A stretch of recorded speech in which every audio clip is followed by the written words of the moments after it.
Pasalamatan po na taga Lipa Evangelical Church.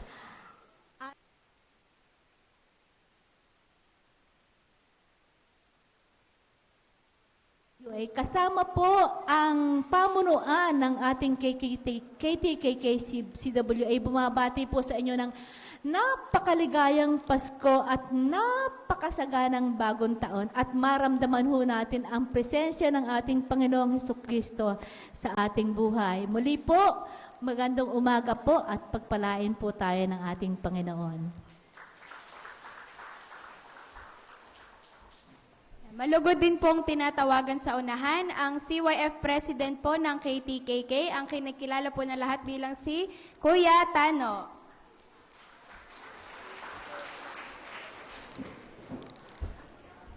Hello po, good morning. Yan, bago po ako magsimula, pwede ko bang marinig yung boses yan ng ating samahan? Di ba mga kabataan? Taas ang kamay. Sumigaw kayo, Amen! Yan. Tayo daw po ang chosen generation. Naniniwala ba kayo doon? Amen. Kaya in behalf po ng aming samahan, ako po ay nag-aagalak na bumati at patuloy na pinapaabot yung aming maalab na suporta sa ating komperensya.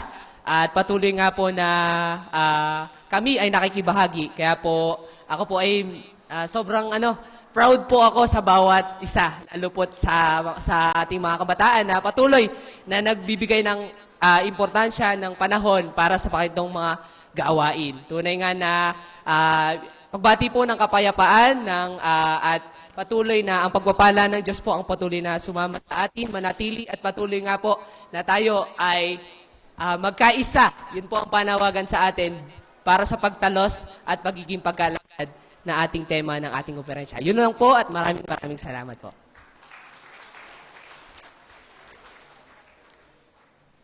Sunod pong tinatawagan ang Cluster Key Minister po ng Cluster F, si Pastor Joy Estilo.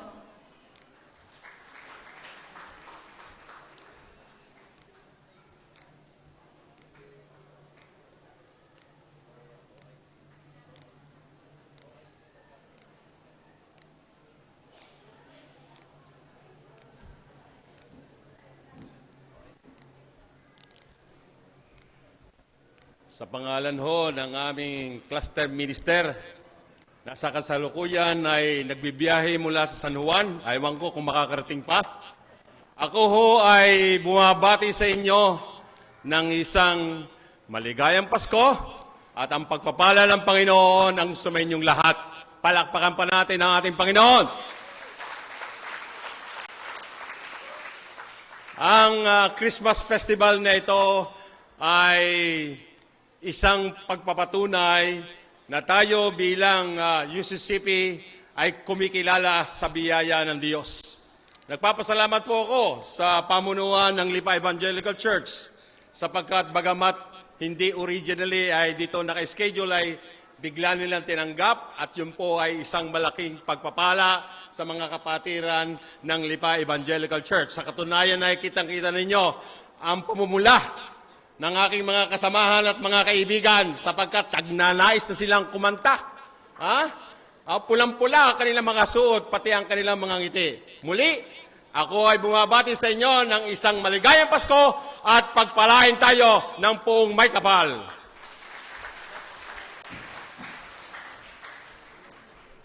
Hinihingan rin po ng pagbati ang Council Chairman po ng Lipa Evangelical Church, si kapatid na Eric Lucero.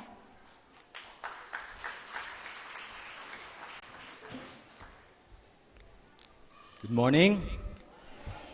Isa pong kagalakan na dito sa amin gawin ang KTKK Family Christmas Festival. Pagpapala po na hindi na kami kailangang lumipat pa ng simbahan. Yun nga lang po, naging abala ang lahat ng kalalakihan at kababaihan kagabi pa. Maraming salamat po sa pagkakataon na mag-host ng pagkakataong ito, ng pagtitipon na ito. Muli, maraming salamat po sa inyong pagdalo. Muli, maraming salamat sa pagsaksi, sa pagbuo ng isang bagong kasaysayan ng ating henerasyon. Maraming salamat po sa pagiging bahagi sa pagpunta nyo rito, sa pag-aabala.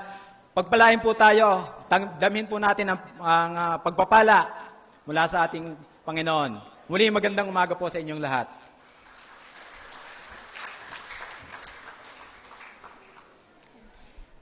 Tinatawagan po ang KTKK Conference Council Chairperson na si kapatid na Jordan Ramos para po sa maikling pagbati.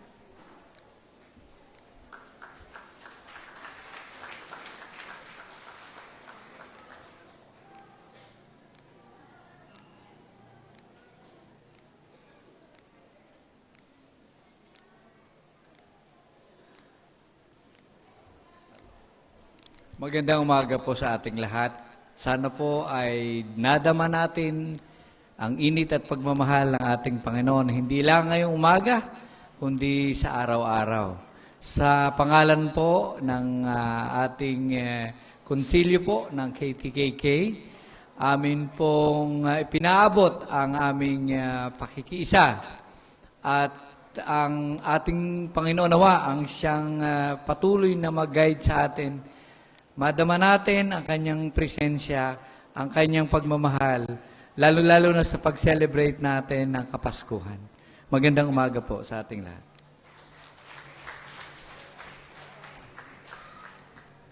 Yan. Susunod po, hinihingan po natin ang pagbati ang administrative pastor po ng Lipa Evangelical Church, si Pastor Art Antonio.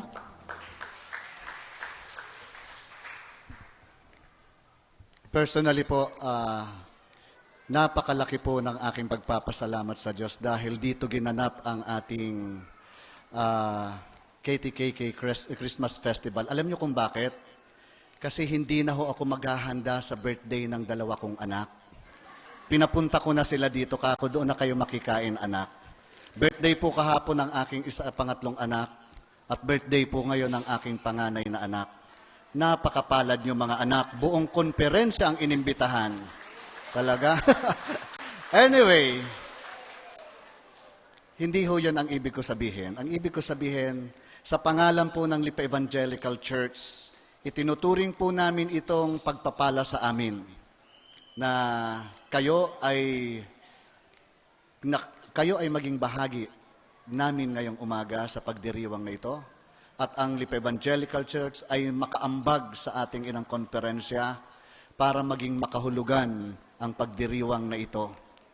Sa ngalan po ng Konsilyo at ng Lipa Evangelical Church at ng naggagandahan naming choir, welcome po kayong lahat. Salamat po sa Diyos.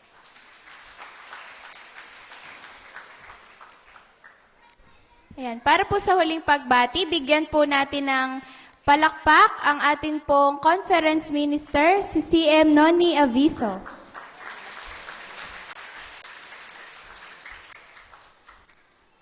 Aking sisigundahan ang pasasalamat sa UCCP Lipa Evangelical Church and the Lipa Grace Academy. Napakasarap pakinggan na palagi nating binabangkit na tayo pinagpapala at patuloy na pinagpapala ng Diyos. At sapagkat dahil tayo pinagpapala, we have the power, so to speak, to care and to share.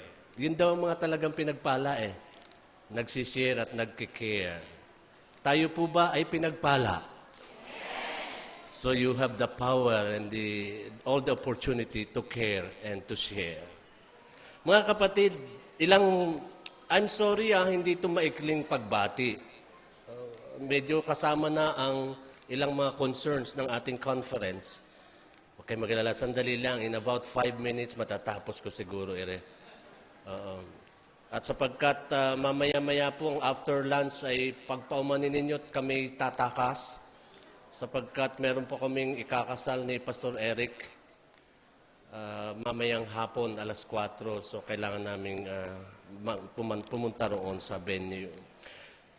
Habang tayo ay nagki-Christmas Festival, just a concern, alam natin ang karanasan ng mga kapatid sa Mindanao. Si Pablo ay nanira ng buhay ng mga Kristiyano noong unang panahon ng kanyang inusig ang mga mananampalataya. Hanggang ngayon ba naman? Pablo nga kasi ang pangalan ng bagyo, no? Kaya ating ipanalangin, mga kapatid, bagamat ito ay pagdiriwang hindi ng ating exemption sa kalamidad. Ito ay pagdiriwang ng pag-asa at pagdiriwang ng alam nating ang Diyos ay patuloy na kumikilos sa buhay ng ating bansa. At higit na nararamdaman ang kanyang pagkilos sa pamamagitan nating lahat na naririto ngayon na sana'y maabot natin yung mga kapatid na iyon na nagdurusa o nagdadalamhati sa malungkot na karanasan sa kanilang buhay. Mamaya isasama natin sa ating panalangin. Kasunod po na announcement ay ang tungkol sa ating Advent materials. Starting tonight, ay padadala na po natin in publisher layout yung Advent Guide, Sermon and Liturgies for the first up to New Year's Eve. Meron na po. At meron po akong 20 copies dyan. Tayo po'y nakikiisa sa isang kampanya ngayon na paperless society. Payag po ba kayo na paperless society? Pwede naman po if we are to maximize the technology, magagawa naman natin yan. Hindi naman siguro completely kasi yung pera natin, papel pa rin eh. Ang hirap siguro nung maging pera natin kasi laki ng planggana, na coin. Mahirap naman, Anyway, ipapadala natin yan. May 20 copies po dyan kung gusto niyo maka-avail. Yung susunod po ay hindi pa natatapos yung ating simbang gabi. Siguro po naman bago magbagong taon matatapos na yung simbang gabi na yan at maipiprint na natin. I-adjust na lang po ang celebration ng simbang gabi. Gawin ninyong January 2 hanggang sa January 11. Anyway, matatapos po natin yan, promise. At ating ipapadala rin sa ating mga kamanggagawa. Pangatlo pong concern o announcement ay tungkol sa magandang balita. Ito ay na-announce ko na nang minsan ako'y dumalaw sa iglesia dito sa Lipa. Ang tungkol sa nalalapit na pag-aayos ng donasyon ng 2 lupa sa ating komperensya. One is near Tagaytay and the other one, let us pray continuously, mula sa Indang. Sa malapit po sa Tagaytay ay mayroong inaayos na donation of a 1,000 square meter lot para sa ating komperensya.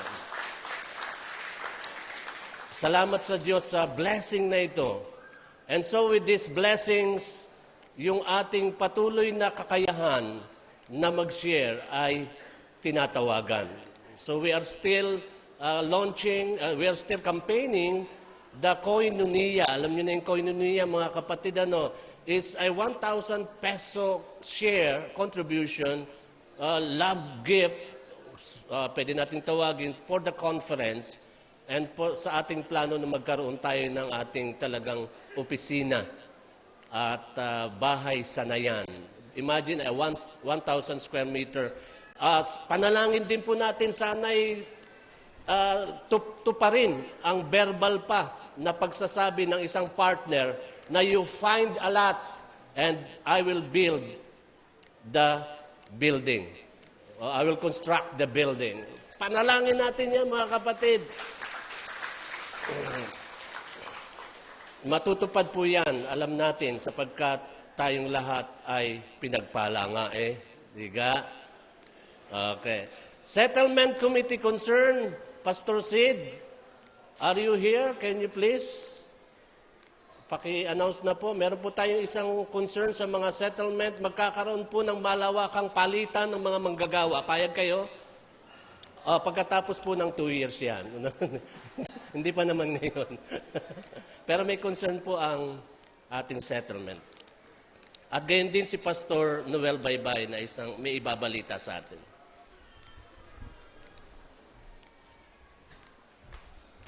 Magandang umaga po sa ating lahat, si M. So, ang concern po ng Settlement Committee o ng lupo ng pagdidestino ay ang patuloy pong mid-year na konsultasyon sa atin pong mga kamanggagawa at ganoon din po sa iglesia lokal. So, atin pong inaanyayahan ang chairman ng konsilyo ng bawat iglesia lokal kasama ang mga organisasyon para po sa president po ng organization or their representative para po sa isang dialogue at konsultasyon sa tanggapan po ng ating konferensya. Ito po ay gaganapin sa December 22. Magsisimula po tayo ng alas 8 ng umaga. ABC. Ito po ay sa umaga. Tapos po yung remaining 3, DEF, ay sa hapon. So yun pong cluster na yan na kung saan ABC sa umaga ay first come, first serve. So kung mauna po tayong dumating, ay maaga po tayong may entertain. So wala pong ibang schedule na date maliban doon sapagkat alam po natin ang ating iglesia lokal at ang ating konferensya ay maraming kaabalahan higit po sa mga panahong ito. So inaasahan po natin ang pakikisa ng bawat individual sa ganon pong adhikain. Ganon din po ay magpapatuloy ito sa hanay naman po ng manggagawa by January. I-schedule po natin pagkatapos po ng konsultasyong ito. So nawa po ay ang patuloy nating pakikisa sa mga gawain sa konferensya at sa atin pong mga cluster ay atin pong maisagawa. Marami pong salamat ay nawa ang pagpapalang Diyos ay patuloy po na sumaatin. Marami pong salamat.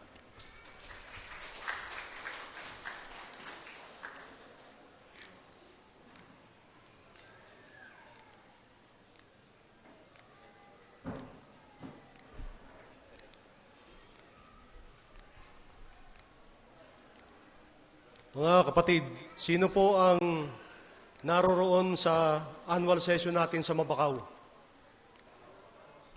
Yung mga delegado, mga gawang nandun sa Mabakaw, 2008. Kung nandun po kayo, matatandaan ninyo ang isang makulay na pangyayari doon. Makaraan po ng 4 na taon, meron po tayong tinanggap mula sa National Commission on Discipline and Conflict Resolution. Ito po yung Supreme Court ng United Church of Christ in the Philippines. Hindi po tayo ang inihahabla. Ito po ay kaugnay ng isang omnibus decision, isang consolidated resolution ng mga nagsampa ng reklamo laban sa isang nagngangalang Reverend Ruben B. Espartines.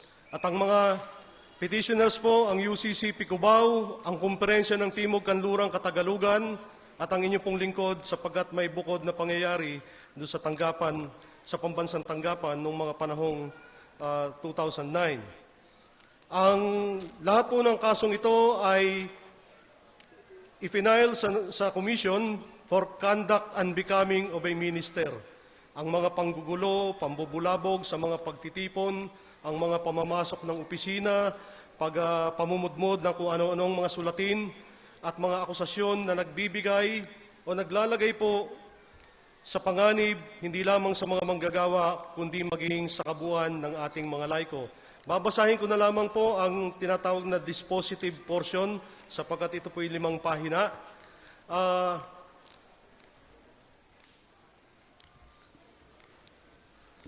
Ito po ay isang kautusan mula sa komisyon.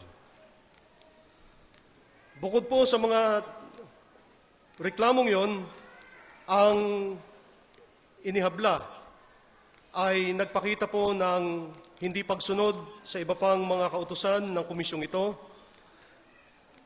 at pagpapatuloy ng kanyang ginagawa sa iba't ibang lugar, kasama na rin ang tangkang panunuhol sa National Commission on Discipline and Conflict Resolution.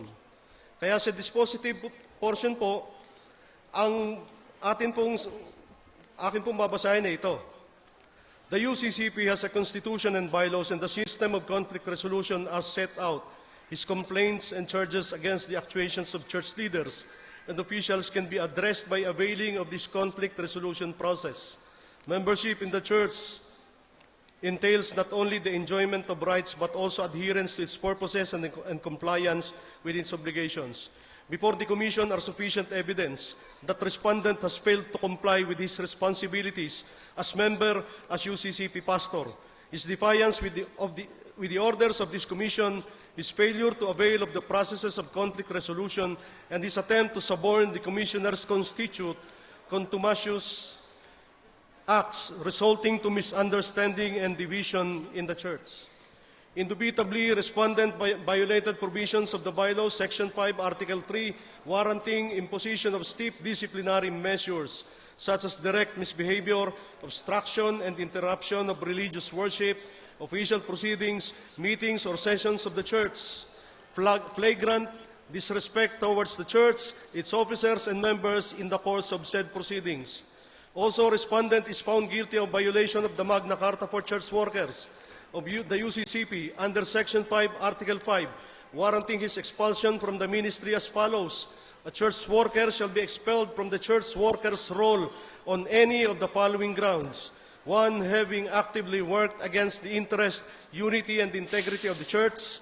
2, having intentionally violated the provisions of the Constitution, bylaws, and other statutes of the church. 3, having habitually committed such acts which do not befit a church worker as enunciated by the spiritual, moral, and ethical standards of the church.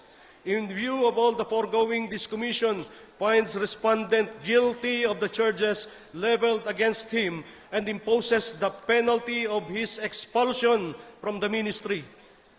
He is ordered delisted from the ministerial role of the UCCP. The Office of the General Secretary is hereby ordered to implement and execute this order. So ordered, Attorney Jennifer G. Laudencia, Chairwoman, Dr. William R. Adan, Judge Ignacio Macarine, Reverend Suriel Tiempo, all concurring, and with one abstention because he has a separate litigation going on, Reverend Chaplain Samson Almares. Mga kapatid, binasa po natin ito sapagkat alam kong hinihintay ito ng marami sa atin kung ano nangyari at pangaraan ng 4 na taon. Hindi po masayang pangyayari ng isang manggagawa ay mawala sa talaan ng manggagawa. Hindi po tayo, ito po'y malungkot na pangyayari. Ngunit sa kabilang banda, masaya pa rin tayo sapagkat ang Diyos iginawad ang katarungan sa mga nabanggit kasama na sa ating komperensya. Panghuli pong sasabihin ko lang, on a personal note, ibig sabihin po lamang ng pangyayaring ito, anuman ang kanyang gawing pagtatangka na pumasok sa ating mga simbahan, pwede niyo siyang itaboy o kaya ay kung ano pa man ang nararapat. Ang mga sulat na galing sa kanya, maaari po ninyong i-return to sender sa post office. At panghuli, pruweba po ito. Nobody messes with the Church of Jesus Christ. Wala pong sino mang pinahihintulutan na lapastanganin ng iglesia o magpagamit kay Satanas, lalo na kaming mga manggagawa. Naniniwala po ba kayo ron? Mahalin po natin ang ating iglesia, ang United Church of Christ in the Philippines, sapagkat ito ang bihikulo kung saan tayo tinawag ng Diyos. Ito po ay bahagi ng malaking hukbo ng kalangitan, nagigiba sa impyerno. Magandang tanghali, umaga po.